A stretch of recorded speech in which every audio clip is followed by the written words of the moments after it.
Good morning and welcome to Alberta's Energy Future. For those that were able to join us last week, welcome back. This is the second session in the Emissions Reduction Alberta Spark Speaker Series presented in partnership with the University of Calgary. I'm Marcia Nelson, Executive Fellow in the Haskayne School of Business and the School of Public Policy at the University of Calgary. And good morning. I'm Steve McDonald, CEO of Emissions Reduction Alberta. Welcome, everyone. Thank you for spending time with us this morning. We are pleased to bring you the second of our three-part series.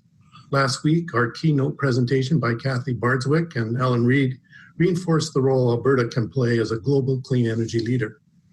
We heard about the need for a unifying clean energy vision that creates the common ground to inspire and motivate a broader audience.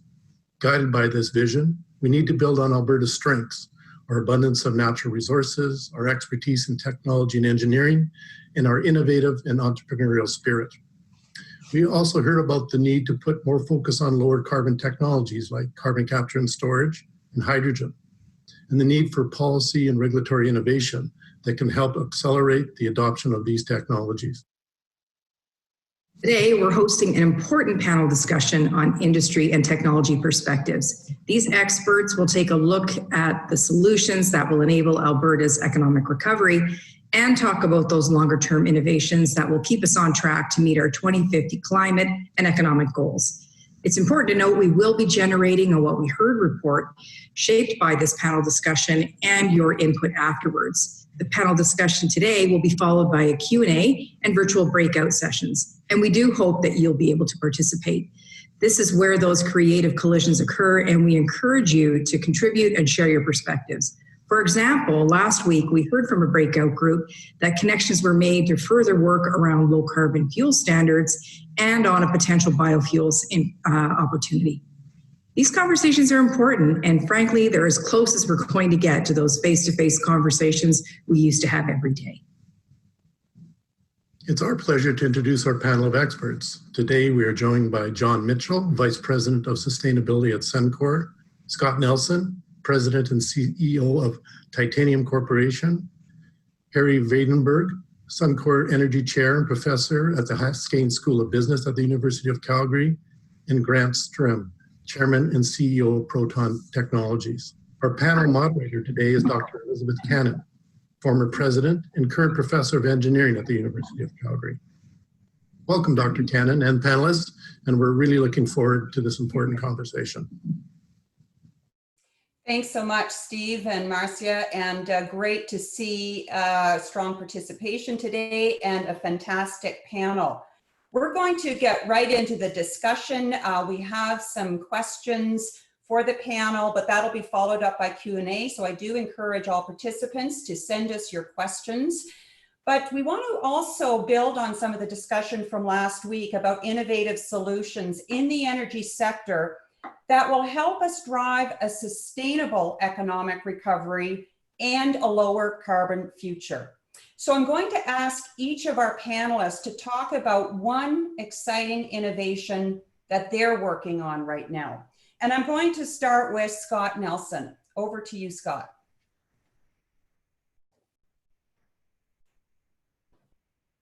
Can't hear you, Scott. Thank you. At Titanium Corporation, we believe energy is actually a strength for Alberta, and the issue is emissions. So our company, Titanium Corporation, is working on oil sands tailings to capture and remediate and then recycle all the elements of oil sands tailings, preventing any emissions from getting into the atmosphere. This includes recycling lost bitumen solvents, capturing and selling valuable minerals like titanium and zircon. And then the tailings are clean and can be thickened and put back in the mine. And we believe that a series of these types of innovations will result in a very low carbon resource and a great reduction in emissions in Alberta. Thanks so much, Scott. So over to you, Grant, about what you're working on, which is really generating a lot of discussion here in Alberta and beyond. Sure, I'm happy to talk about it. So I agree with Scott that waste streams all need to be looked at, but I'm trying to view oil sands themselves as a different resource than we're used to thinking of them as. When people gas up their car, they're thinking of, well, what's actually happening is we're oxidizing fuels. And so we get oil out of the ground, process it somewhere, transport it, and then eventually oxidize it in an engine. And we're taking out a big intermediate step and actually oxidizing the resource in place. So the ground actually acts as a pressure vessel that it's already in and already full of essentially free, and in Alberta's case, almost unlimited fuel. So in that way, we trigger hydrogen generating reactions, and we have a downhole hydrogen filter that allows only the hydrogen to come through to the surface, and CO2 can dissolve in bottom water, precipitate as carbonate rock. And in that way, we have geological storage over the very long term, while we can still harvest the energy of those formations as hydrogen. So I think this is something that is underappreciated, how big of an exporter of clean energy Alberta can be based on its resources. Great, thanks so much, Grant. And we'll come back to that in terms of strategies that are being developed to position Alberta and Canada as a leader in hydrogen. Over to you, Harrie. You've got your fingers in many pies, the whole spectrum of energy and sustainability. What are some of the innovative aspects that you're working on? Okay, thanks, Elizabeth. Well, first of all, I tend to think of innovation in this space in sort of a 2x2 matrix, being a strategy professor, and the dimensions of that are technical and business model and incremental and radical. And I'm involved, as you mentioned, with all the various initiatives, including with Grant, with hydrogen, which would obviously be radical technical innovation. But the one that I pick on to talk about right now would be the radical business model innovation. And there's an initiative that I've been involved with now since 2018 called Project Reconciliation. And it's an initiative to purchase, it's an Indigenous-led initiative to purchase for Indigenous communities of Western Canada, the Trans Mountain Pipeline and its expansion, and use about 80% of the income of that pipeline for setting up an Indigenous sovereign wealth fund focused on low carbon infrastructure initiatives in Canada and actually around the world. It's a different way of thinking about emissions reduction than the technical reductions, but it is actually very important and an important role for Canada.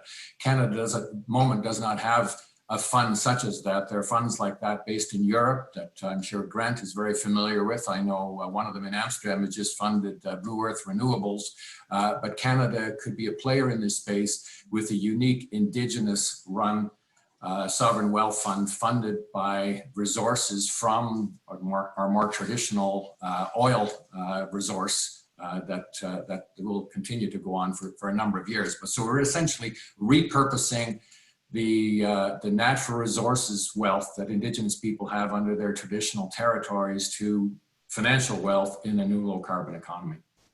Thanks a lot, Harrie. And I think you bring up a really important point that it's not just technical innovation, it's having all of the aspects working together to really drive solutions and then put those to work. So John, I'll ask you to comment. Obviously, you come from a major energy player. You know, your company, like many others, have made very public commitments to reducing emissions. You've been very active in driving innovation. What excites you about what you see and what's happening within Suncor with respect to innovation? Very well. Thank you, Elizabeth, and good morning, everyone. I think we've heard from each of the panelists so far, transforming the energy system and meeting our global climate goals is going to take these technology and innovations to scale very rapidly. And so that's going to take, while achieving that meaningful scale is going to take new business models, new partnerships, new financing methods, and all of those are things that we're exploring on a regular basis. And one of the ones that I'm most excited about is a new partnership that we launched with LanzaTech, Mitsui, and Air Nippon Airways, I always call them ANA, and to launch a company called LanzaJet. And LanzaJet is going to provide, it's an investment for us that's going to provide a solid foundation for the commercial production of sustainable aviation fuel and renewable diesel. And it's exciting because it has all the different parts of those, of that model. We have new partnerships with the partners that we've brought on board. It's a new business model, and it's one that we've used a few times before, where at Suncor, we look at the number of the different technologies that are of interest to us and that we think have potential. We make an equity investment, and then we actually use our operating expertise and second people into those organizations to help scale to commercial, to a commercial scale, those different technologies. We did that with a company called Enerchem in the past. We're doing that with GlanceJet now in their facility, and it's a really exciting way for us to explore some of these new markets and these new technologies and potentially new business lines. And then when we look at the financing model that we put in place on this one, which is quite fascinating, it allows us to scale from demonstration to commercial very quickly, because the company doesn't have to go back to another cash call when they hit different milestones. If they hit their environmental and economic and production milestones, then there's a cash call on the investment that we've already made that takes them to the next phase. So again, exploring these new partnerships, exploring these new business models, and exploring these new financing methods are really, I think, what's going to help us scale a lot of these technologies really quite quickly. Great, thanks so much, John. I want to continue the conversation. We're obviously in a unique time in the sense of we're dealing with a pandemic. The economy has slowed down. Oil prices obviously have been under a lot of downward pressure because of that. We're talking about this new normal. Given the environment that we're in right now, how has it impacted your ability to innovate? Has it slowed you down? Or has it created greater pull to accelerate innovation, to look at new solutions? So maybe I'll go back to you, Scott. How has this current environment either supported what you're doing or has created additional challenges for you? Well, I think it's likely done both. Clearly, it's a little more complicated to do business nowadays, and we're an example of that right here. On the other hand, people are overcoming it, and a lot of the things you do in innovation do involve engineers and scientists working together in one environment, and we've had to slow that down until things stabilize a bit. The other aspect is really the motivation of everyone, governments, industry, the public, to see improvements and progress on the environment and on climate. And I think that is still there, and it's still pretty strong. Certainly the federal government's talking about it, and our provincial government is very well aware that our major industry needs to continue progress. And that's where money comes in. Obviously, cash flows are way down, and a lot of us in this game depend on public markets, and obviously they're pretty well closed to these types of things at the moment. So again, we're lucky in Canada, we have governments that will step up with programs to incent and help fund new innovation. And those are continuing. Some of them have been extended because the timeframes were too short, and we're expecting there will be some new stimulus coming out will include efforts toward climate. Thanks a lot. And Grant, over to you. There's been discussion around the development of a hydrogen strategy, and perhaps, given the current situation, there's been a little bit more airtime to discuss some alternatives to help build capacity in Canada. Could you speak to how that is impacting and perhaps supporting what you have been doing here in Calgary to try to look at sort of some big opportunities to diversify the economy and build on our expertise in natural resources?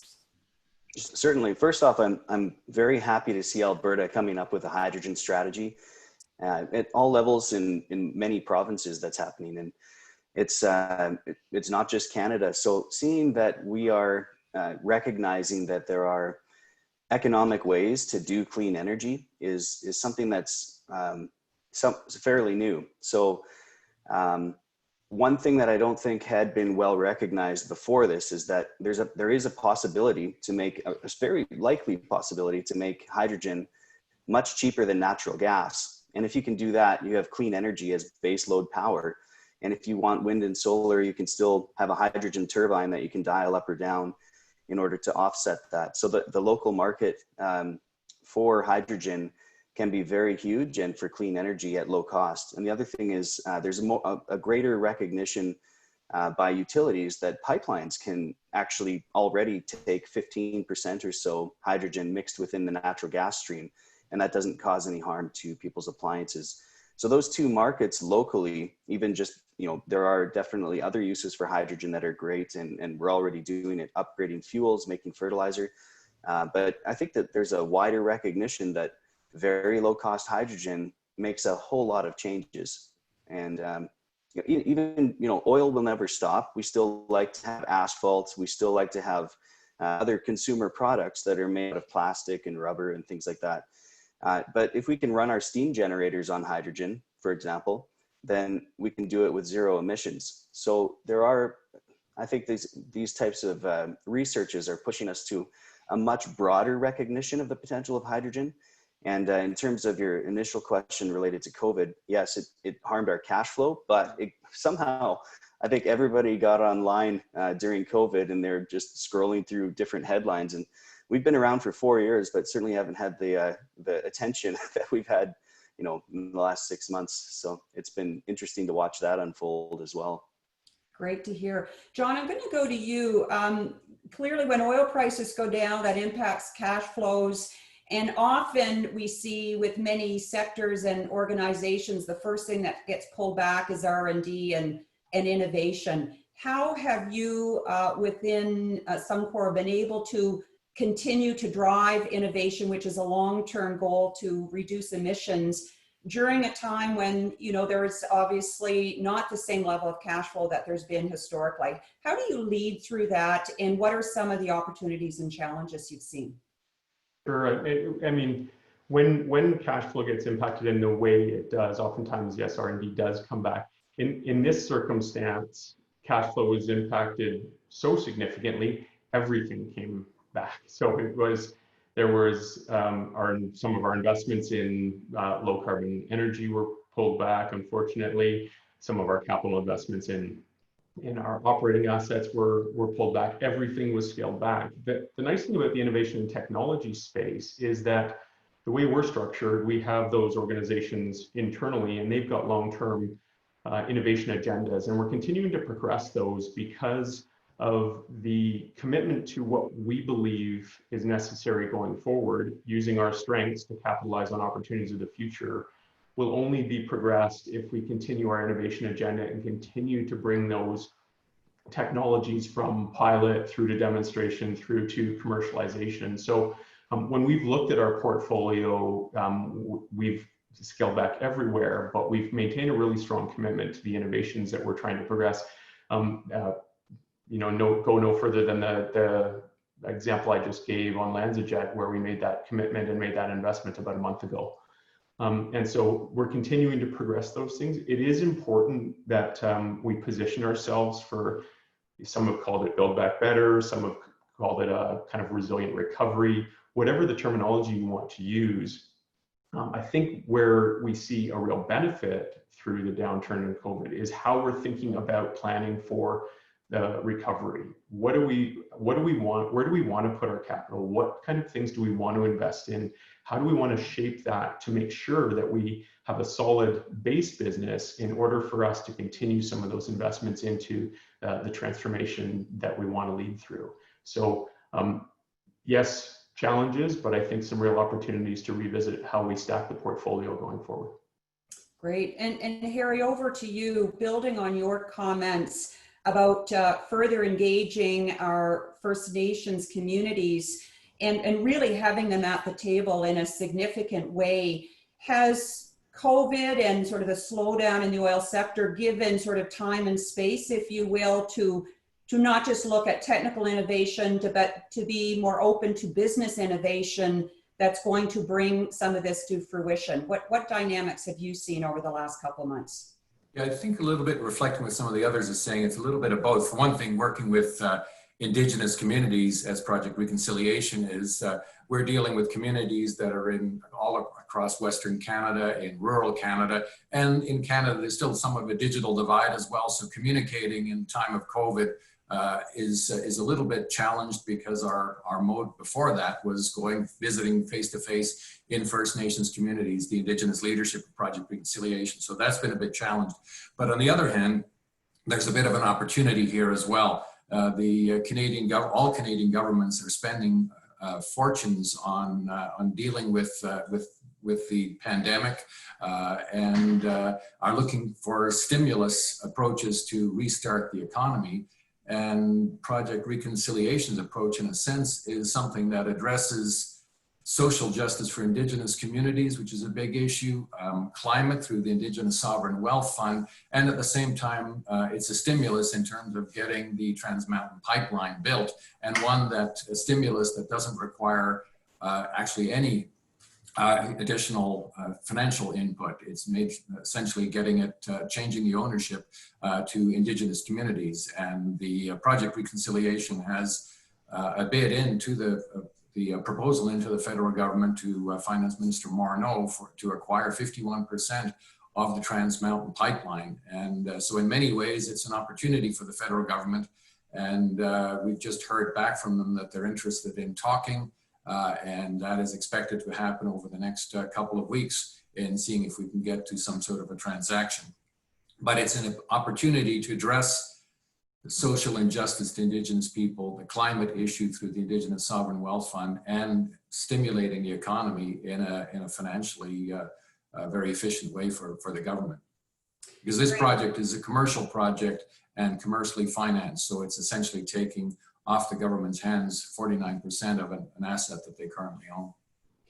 Great. I think, from the discussion last week and certainly from the things that our panelists have been talking about today, it's not one organization that can drive the solutions. We have to talk about an ecosystem and everyone coming to the table if we want Alberta to continue to lead economically through full development and appreciation of our natural resources. I'd like to throw it out to the panel to talk about how you see sort of what the big prizes are. We heard about hydrogen. We heard about some of the work you're doing in tailings ponds and reducing emissions and so on. Where does Alberta really have an opportunity to perhaps transition to new leadership opportunities? And if so, who has to be at the table to help make that happen? Who wants to jump into that one? Do you mind if I jump in? Well, I thought it was going to be you, Grant. Thanks. So Proton Canada has a goal, as I've been talking publicly about, to get to supply 10% of the world's energy from Alberta and, well, from Western Canada through a large tunnel that goes under Vancouver Island to subsea risers, which is standard oil-fueled equipment, and housing liquefaction and terminals, or possibly a combination of floating hydrogen liquefaction and ammonia production. So 10% of the world's energy by 2040 is a lot. It's almost, 20% of today's energy, because, demand will grow across the next 20 years. But this is something that if you look at how much resource we have that can be repurposed for clean energy in the form of hydrogen directly from oil fields, it's definitely we have the supply to do that. So that's our goal. And I think that is something that would be transformative. We'd be a clean energy export superpower. So all of a sudden you don't have to worry about the whales in these little, near the Gulf Islands and things like that. If you go out further from the mammal habitat. So, there's no reason to have it's not environmentally controversial to be exporting a clean energy product at large scale in a way that doesn't disturb the local on the coast. So that's the big prize I see. Elizabeth, yeah, go ahead, because Harrie, maybe you could build on that. I mean, it's obviously hugely visionary, hugely impactful, but we know some of these very large capital projects have been very difficult to execute in Canada. So Harrie, maybe you can build on some of Grant's comments. Yeah, maybe I could just say, to me, one of the biggest challenges is sort of the perceptions, and Grant is familiar with this as well, because I'm involved, I'm on his board, that when you start talking about hydrogen, hydrogen's great, clean hydrogen great, if it's made from renewables, both of it. If it comes from Alberta's oil and gas, well, I'm not so sure I'm interested in that. And the same thing for the Indigenous Sovereign Wealth Fund that's focused on low carbon infrastructure, Canada and worldwide. Oh, but it's also associated with oil from Alberta. Oh, so that's not so good.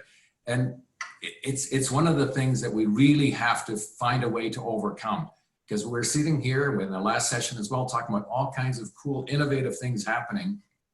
But the pushback that often comes back is the history. Oh, it's Alberta and it's oil. And that's a huge challenge to overcome. And I know with hydrogen, it's an issue with the Indigenous Sovereign Wealth Fund.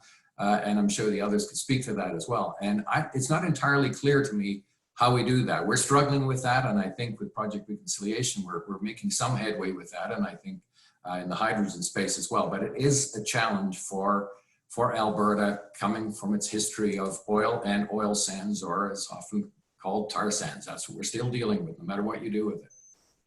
So maybe John, over to you. You know, there are many players in the ecosystem, the private sector, obviously academia, government. You've had other organizations like COSIA, CRIN, the Clean Resource Innovation Network, which the federal government's investing $100 million specifically to help drive innovation and to create pathways for companies, often small startup companies who are innovating, connect through to be able to build connections to the receptor capacity to have their technology actually being deployed. So from your perspective, what do you see as sort of the big prizes, and who has to be at the table to really make sure that we capitalize on them? I think you've hit on a lot of really excellent strengths that Alberta has already. When I look at the ecosystem, we do have the collaboration capacity in things like CRIN and COSIA. And why that's important is, I think the sector, the oil and gas sector specifically, the approach to innovation is really changing and has really changed over the last number of years. And we're not all the way there yet, but I think it's improving all the time. And we're going from a culture of very much, these are my problems, these are unique to me, and nobody else knows how to solve them but the experts we have within the organization. And that's changing.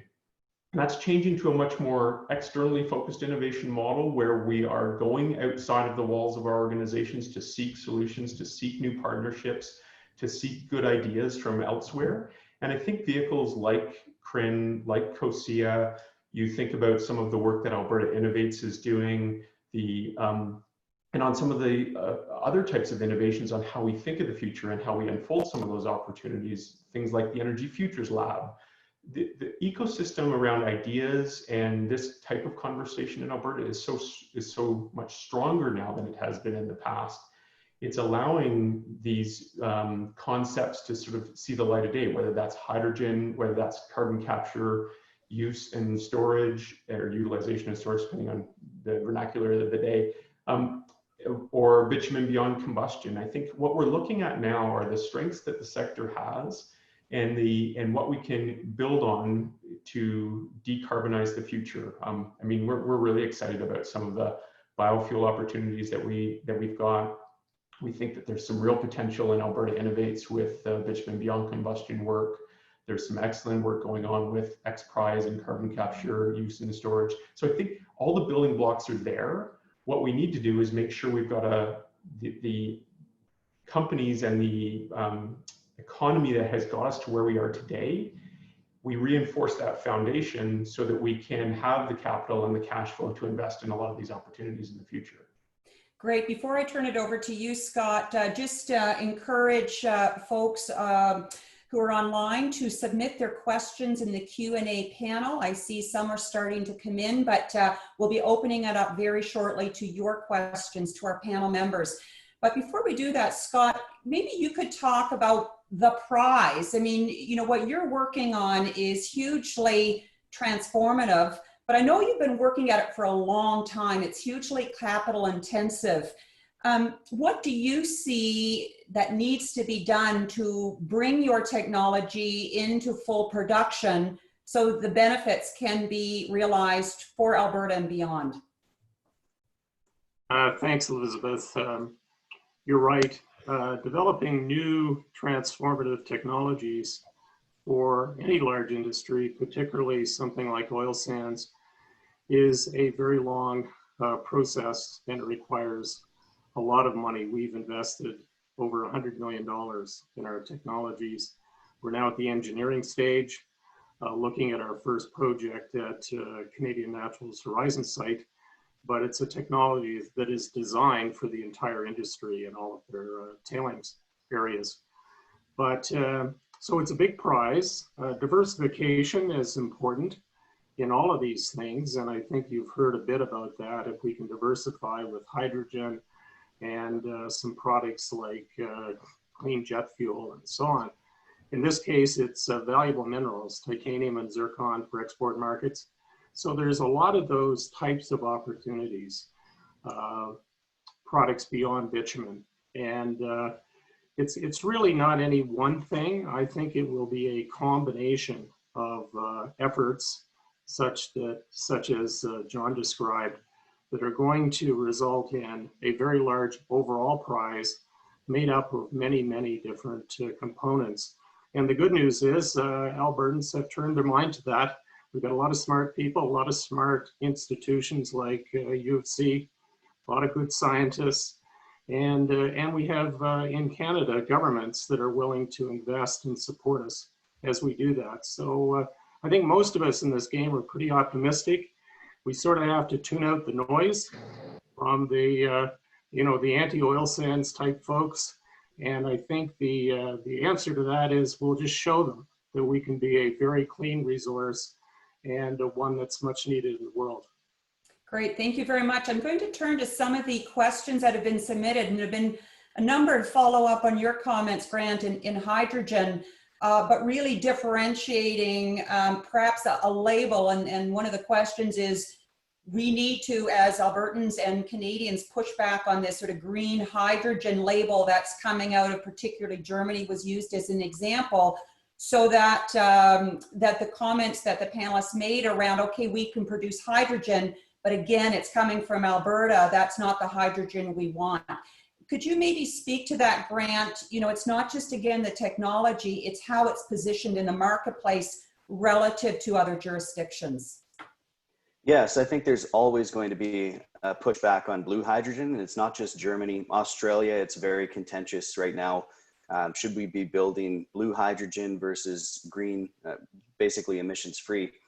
And so that is the big differentiating factor. So with blue hydrogen, they do steam methane reforming in the standard way and try and capture as much of the emissions as possible. But it's very difficult to capture more than, I've seen numbers like 40% of emissions instead of 100%, or even maybe 25% of emissions. But there's still a lot of emissions, given that on an energy basis, SMR gives you hydrogen with an emissions profile very similar to coal. So there is if you build out that direction, it is inexpensive relative to some other directions, but it still is emissions intensive. Green hydrogen is anything that's zero emissions. It's most typically associated with wind, solar, hydroelectricity directly to electrolysis, but it's also, in California has a green garbage gasification project. So if there is zero emissions, it's green. So that's one of the, I think, competitive advantages that Proton can bring to our economy here, is that we'll be not only in the near term, but in the long term, helping enable an emissions-free hydrogen production process. And is that all part of the Alberta strategy, maybe? I don't know if you, Grant, or someone else wants to speak to the Alberta strategy. And also, there was a question on the retrofit of pipelines. Can existing pipelines take hydrogen? Is that technically feasible? Elizabeth, maybe I could pick up on the Alberta strategy here. I think you froze, Harrie. I think we'll move on to another question. Oh, go ahead, Harrie. I think you're back. Oh, okay. The difference is zero carbon. Some of the definitions of green hydrogen are associated where it comes from. Does it come from renewables or from hydrocarbons? And the challenge for Albertas and for Proton is to communicate that it's really about zero carbon emissions. That's what it's about. It's not whether it comes from hydrocarbons or it comes from renewable energy. And that is a bit of a challenge because a number of the definitions of green is that it doesn't come from hydrocarbons, it comes from renewables. So that is something that I think we need to work on in communicating that so that Alberta does not get disadvantaged. Okay, great. In terms of the hydrogen strategy, sorry, just real quick, there is more of a focus on blue hydrogen, which is a good transition step. Alberta does a lot of steam reforming and very well, and some of the lowest cost worldwide. So expanding on that and building out the infrastructure, I think is going to serve us well as an industry for several reasons. But it's something that in the longer term, there will always be environmental pushback against even blue hydrogen. John, I'm going to over to you if you want to follow up on that, but also maybe speak to CCUS. You know, there had been several years ago a lot of discussion on that. It kind of went a bit quiet. Now it's coming back. Could you give us an update on what's happening in that area? Sure. Maybe I'll touch on a couple that I've seen come through here, and just building on Grant's point. I think one of the things, if a theme of what we're trying to accomplish in Alberta is to take the strengths that we've got and build into some of these low carbon growth opportunities in the future, hydrogen, we know how to work with hydrogen in this province. We work with a lot of it. We use a lot of it. We're a big market for it. So we've got the skill sets in the province to scale hydrogen technology. So if we're looking for things where we have strength, that has the potential to be an opportunity. And so that's a good example of where do we build on what we have to get to where we want to go to capture some of these opportunities. And that gets to another couple of the questions that were in there. One on the sustainable aviation fuel side, you know, what's the potential for that? That's a little bit of what we're hoping to explore with our investments is when we look at, obviously the aviation industry has been hugely impacted by COVID and is going to take a long time to recover from it. But when they begin their recovery, as a fuel provider, we're looking for growth opportunities to help our customers manage their own emissions, and sustainable aviation fuel is potentially a way to do that. And with the airlines' commitments to offsetting and reducing their own emissions, we think that there's a big market there. We're not exactly sure how large that will be, but we think there's some opportunity, and that's what we'll be looking at when we look at where to place that commercial facility in the future, provided all the hurdles get met. So that was another question that had come up in the chat. There was you'd asked specifically about CCUS, Elizabeth, and there is still a lot of interest in CCUS. I think the size and scale of the capital required to do a lot of CCUS is still challenging. I think things like COSIA's X Prize and some of the work that's going on in that arena will be helpful, but that's still going to be a big challenge for CCUS is to get over the capital, the intense capital requirements to deliver that, particularly as we get through this phase of recovery, where companies are going to begin to repair their balance sheets as well. I think we need to look at some of the demonstration facilities and the X Prize work to advance and hopefully bring down some of those costs, because it'll be a little bit challenging through the future. And if I could, maybe I just pick up on one more question that came up, because I see there's lots coming in now, so I'll just jump into one more. There was a question around what could governments do to help get innovation rolling, and what role could they play? And one of the challenges that we've got as a large organization that spends a lot of money building projects and is a big market for clean innovation, where we can deploy a number of these different technologies, is we have a very challenging regulatory structure to navigate and system to navigate. For example, if we want to, we're in the process now of trying to set up an approval for something that we need to come on stream, or we would want to come on stream in the early 2030s. We've already engaged in a regulatory process because it's going to take that long to get through it. Well, how do you innovate and introduce new innovations that are still making their way through pilot demonstration and commercialization when you're into a 10 to 13-year regulatory process? You then have to go back to the start to introduce and change design specs. It becomes very challenging. So we've got to figure out in the country a way to have a more nimble regulatory system so that we can introduce some of these innovations to things that are very long lead. Great. And Scott, I'm going to ask that question to you. You're in the technology development phase. From your perspective, what do you feel governments can do? John talked about the regulatory side. Is that one of the barriers for you, or is it more capital investment? No, it's regulatory, fortunately, is not that significant because we're on existing sites and we don't impact anything beyond those sites. So it's a little easier to get through that process. No, the big challenge I think in Canada in general is financing and funding this type of work. It's it's high risk, particularly at the early stages. You're looking at a number of years before you're going to be generating returns, and as I mentioned before, it requires a lot of resources and investment to get these technologies through the full cycle. And what we do have is very good cooperation from the industry, but these are entrepreneurial ventures, and we don't expect the industry to pay for them all. They can be a partner. So that's where financial markets and government come in. And we certainly need a better system in Canada that invests in innovation, new technologies, that invests in climate. It's there in Europe and other parts of the world. And they would take a bit of risk and they would have the benefits of this emerging totally new area. But I think we're behind. And governments are doing a pretty good job of supporting us on the innovation side with grants. There's little or no financing, and there needs to be.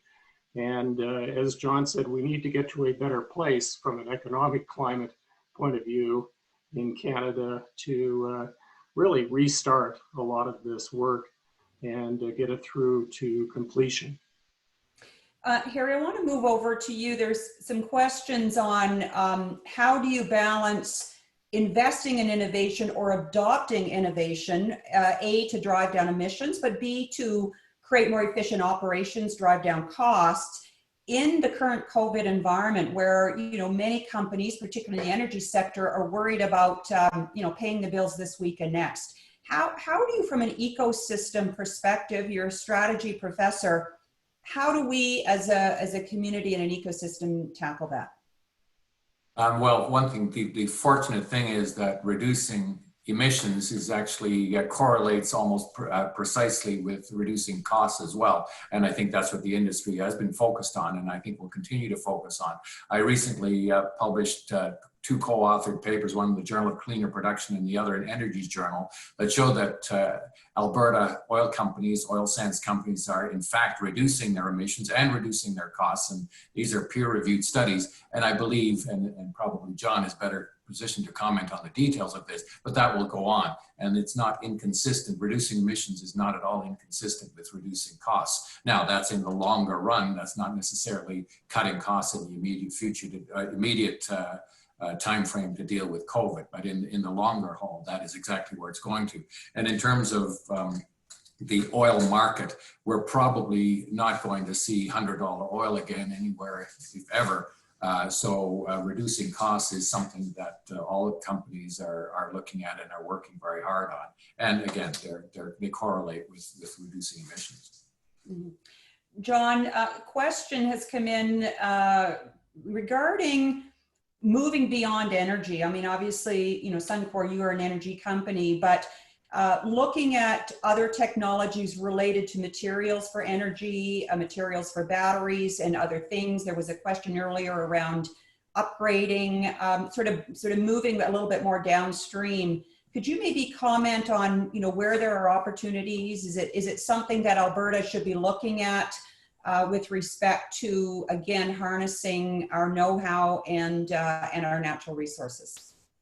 Sure, and I think we've got, when I think about it from Suncor's perspective on, when we look at the energy system transformation, what is it, how are we going to plan it, and what are our rules? And I mean, it starts with making sure that our base business is operating at low carbon and cost effectively. So that kind of carbon productivity for the emissions that we produce, are we producing as few of them as we can and efficiently as we can, and reducing the cost associated with what we do as a base business. That's sort of job number one, because that provides cash flow. It allows us to explore other alternatives.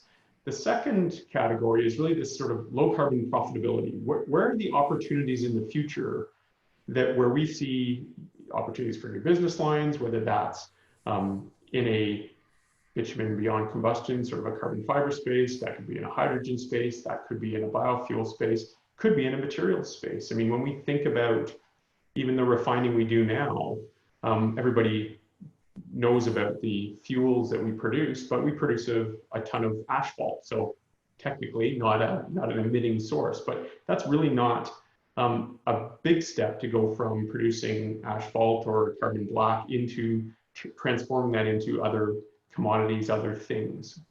So again, we've got the strength to do that.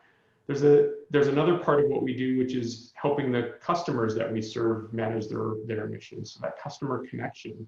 We're in a fortunate space at Suncor with our Petro-Canada brand, where we're interacting, at least pre-COVID, with 1.5 million Canadians every day. And so what are we doing there to help tackle the emissions challenges, whether that's EV charging or whatever that happens to be?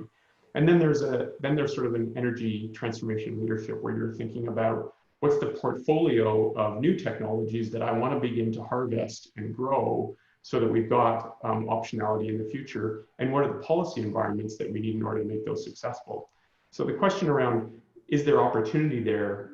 Absolutely. And I think we've got some really strong organizations in the province that are exploring those, like Alberta Innovates, and they do an excellent job of partnering with companies who have some of the internal skill sets and the resources to dedicate towards that. So long answer to say, very briefly, that yes, there is opportunities for diversification, but that needs to come from a very strong base of what got us to where Alberta is today. Well, I'm going to throw in a question, because I come from the academic community, and it's really around talent. I mean, one of the things we want to ensure in Alberta is that our young people coming out of our post-secondary institutions are excited about joining and contributing to the energy sector and innovation within the sector. We see programs like the Creative Destruction Lab at the Haskayne School, which has a clean energy stream, where you have startups looking at development of new technology, being mentored by people from the industry as to how they can bring, again, their technologies forward, get them deployed. But this to me is really important. If we're going to, for the long term, have an innovative sector, we need to make sure our young people are excited about joining it. Maybe I'll ask who in the panel would like to, maybe I'm going to look at you, Harrie, because you come from the academic environment. What do we need to do in Alberta to make sure our talent stays here and that they're contributors to some of these big opportunities that are in front of us? Well, I can just reflect what you're saying, that both at the Haskayne School of Business and at the School of Public Policy, where I also teach, there's only one thing that excites MBA and MP, Masters of Public Policy students, and that is clean energy and moving towards a cleaner, low carbon economy. There's very little interest in the traditional oil industry. And that doesn't mean that they're not interested in getting jobs with oil companies, but what gets them excited is being part of the solution to moving to a lower carbon economy. And that goes across the board. That's where the interest is. Yeah, absolutely. Grant, a great question came in about other jurisdictions that are leading the way in sustainable hydrocarbon development. You know, from your work, and I know when we chatted earlier, you've referred to other jurisdictions that are very proactive. They see, particularly in hydrogen, a huge opportunity. Where can Alberta, what can Alberta learn, and from whom? So I think this question also ties to your prior question about engaging young population of unemployed people and students and all this. In Canada, we don't have a good history of these unicorn companies. If people want to grow, they keep saying no, no, no, no, and suddenly they go to California and Uber is born there, even though it was born in Calgary. That's one of many, many examples where we just don't have this portfolio investment strategy in our mindset. Where in Canada, there's a zero risk investment strategy that dominates. And I think that has a very strong and negative influence on people's perceptions of what they can do. I think that a Canadian business right now who gets into any type of hydrogen valve or widgets or whatever is likely to be a very successful startup company and something that supports this whole global push and pull towards clean hydrogen solutions. But that's not well, you don't see a lot of those examples coming from Canada, you know, but I think that that's partly because of this systemic zero risk investment, which avoids portfolios that have any element of risk. And it's more like exploration where one or two does really well and pays for the duds. We don't really do that in Canada. And so that ends up with companies like mine who get phone calls from Australia on a very regular basis, or from Germany, or from these other places, Norway, Japan, even South Korea, that are saying, we are doing everything hydrogen. We have huge budgets and huge teams, and it's a lot of fun. Come here. You know, for example, Ballard has several thousand buses running on hydrogen worldwide, and zero running on hydrogen in Canada. That's just a microcosm or a metaphor for there's something wrong with how we're doing it. So am I seeing enormous pull internationally? Yes. South America, you know, the whole world is pushing aggressively towards hydrogen. And I think that there's too big of a belief that things will be the way that they have been in our energy mix within Canada, and it's going to be forcibly shut down, whether we like it or not, to some large extent, whether that's through incrementally increased carbon taxes or other punitive measures, or whether it's just the economic incentive of consumers who would rather go to one of Petro-Canada's 1,800 gas stations than go to the pump that has hydrogen and pay a lot less than they pay for diesel and gasoline. Great, Grant. I think excellent comments, and a very strong reminder that hydrogen is an opportunity. Strategies are being developed, but they have to be executed if Canada wants to take a lead and realize the upside potential. I think with that, we're getting close to the top of the hour, and I want to provide an opportunity for all our panelists to take a quick minute with some final comments. You may want to build on some of the discussion we had already or provide a new perspective. And Scott, I'm going to turn to you first. Thank you, Elizabeth, and thank you, University of Calgary and ERA. ERA has been one of our strong supporters. We should mention that, and continuing supporters.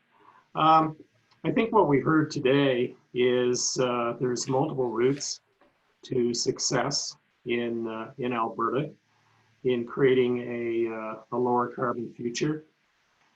We should anchor it on the strength of the industry we already have, and we should be supporting that industry as they work toward creating a much lower carbon footprint for our products, which most of us believe are going to be needed for decades ahead. At the same time, we're developing, new alternatives, and energy companies are involved in those. And behind all that are the innovators, some of them within the large energy companies, but a lot of them in the entrepreneurial sector. And we need to support them in Canada.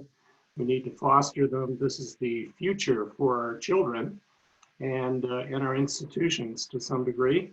So we need to keep the conversation going around all this. This has been a good start, and make sure that Canada is seen as an emerging leader in this area and not a follower. Thanks very much. I'm going to reverse, and I'll go to you, Grant, then Harrie, and then John to finalize. So Grant, final comments.